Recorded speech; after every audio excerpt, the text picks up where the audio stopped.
Continuamos con la presentación que aborda el pensamiento de Yuri Lotman y la semiótica de la cultura.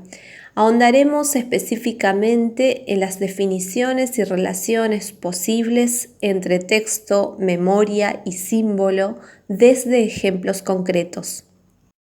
La memoria nombra la facultad de los textos para conservar y actualizar información en base a ciertas invariantes de sentido y también en relación con los contextos de producción, recepción y consumo, los horizontes de expectativas del público al que se dirige y los paradigmas de memoria-olvido vigentes. En este sentido, vale remarcar que además del incremento de información y conocimientos a través de la regeneración de textos, redistribución, rejerarquización de informaciones disponibles en la estructura del nuevo texto, otra de las dimensiones centrales en la recreación de la memoria es el olvido.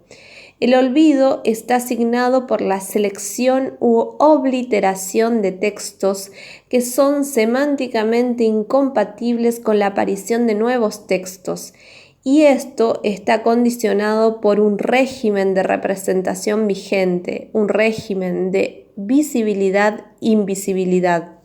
Al respecto, Lotman dice concretamente que cada cultura define su paradigma de qué se debe recordar, esto es conservar, y qué se ha de olvidar. Esto último es borrado de la memoria de la colectividad y es como si dejara de existir, pero cambia el tiempo, el sistema de códigos culturales y cambia el paradigma de memoria-olvido. Lo que se declaraba verdaderamente existente puede resultar como inexistente y que ha de ser olvidado, y lo que no existió puede volverse existente y significativo. De este modo comprendemos que el procedimiento por el cual un texto da a ver u oculta algo o bien se esfuerza por desocultar, dialoga y está condicionado por el contexto y el paradigma de memoria-olvido que lo rige.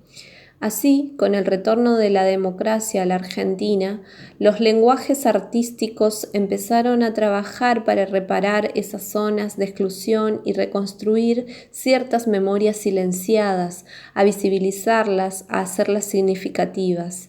Ese es el caso del ensayo Ausencias de Gustavo Germano. En este caso vemos parte de la serie de desaparecidos en Argentina, pero vale recordar que este proyecto fotográfico se extendió y continúa desarrollándose en varios países de América Latina. El fotógrafo para este trabajo recupera los archivos, los álbumes y expone las fotos del recuerdo, donde se muestran los cuerpos de los seres queridos en el momento de esas capturas todavía presentes, poco antes de convertirse en víctimas de la última dictadura militar. El autor contrasta esas fotos del ayer de los años 70 con las actuales que se construyen como puestas en escena, donde se recrean los mismos escenarios, participan los mismos familiares que posaban en los retratos del pasado con quienes ahora ya no están, a fin de explicitar, hacer evidente el vacío, la ausencia de los cuerpos de los desaparecidos.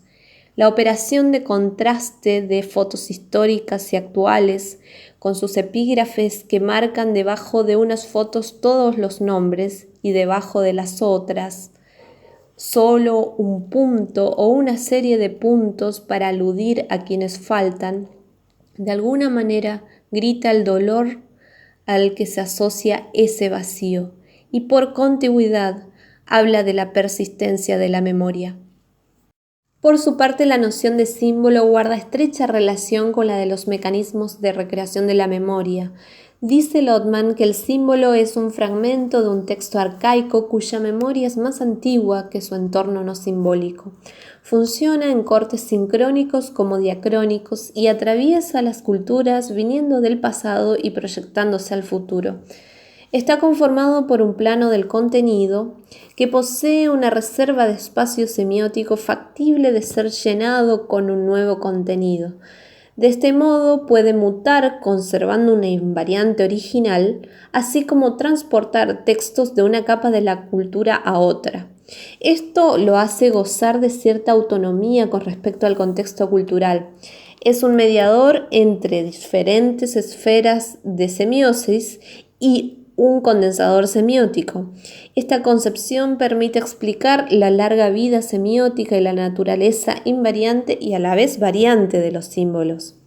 En este sentido, Arán y Barey recuerdan la cita en la que Lotman compara a los textos con las semillas de las plantas que, en tanto mecanismos generadores de información, pueden trasladarse a ambientes ecológicamente extraños, conservando la propia capacidad germinativa, o sea, reconstruyendo la memoria de la planta que las ha producido. En el capítulo El símbolo en el sistema de la cultura, Lotman analiza cómo la palabra adquiere carácter simbólico en los mundos narrativos creados por Tolstoy y Dostoyevsky, y también señala que el símbolo puede ser expresado en una forma verbal visual sincrética, es decir, en una cadena que entrelaza relatos construidos por diferentes sistemas de significación. Dice que así, por ejemplo, es fácil notar que en el monumento a la Tercera Internacional de Tatlin, diseñada hacia 1919-1920, está recreada estructuralmente la imagen de la Torre de Babel del cuadro de Bruegel el Viejo de 1563. Este vínculo para Lotman no es casual. La interpretación de la revolución como una sublevación contra Dios era una asociación constante y extendida en la literatura y la cultura de los primeros años de la revolución.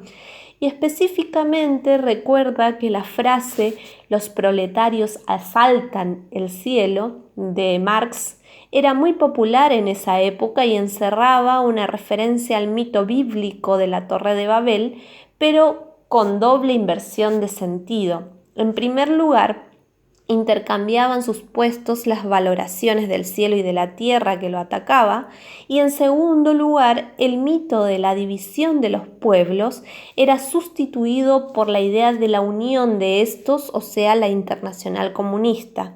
De esta manera, Lotman evidencia cómo se establece una cadena de sobreimpresión y recreación de símbolos que inicia con el texto bíblico del Génesis, en el que se alude por primera vez al mito de Babel, continúa en los cuadros de Bruegel y luego la declaración de Marx.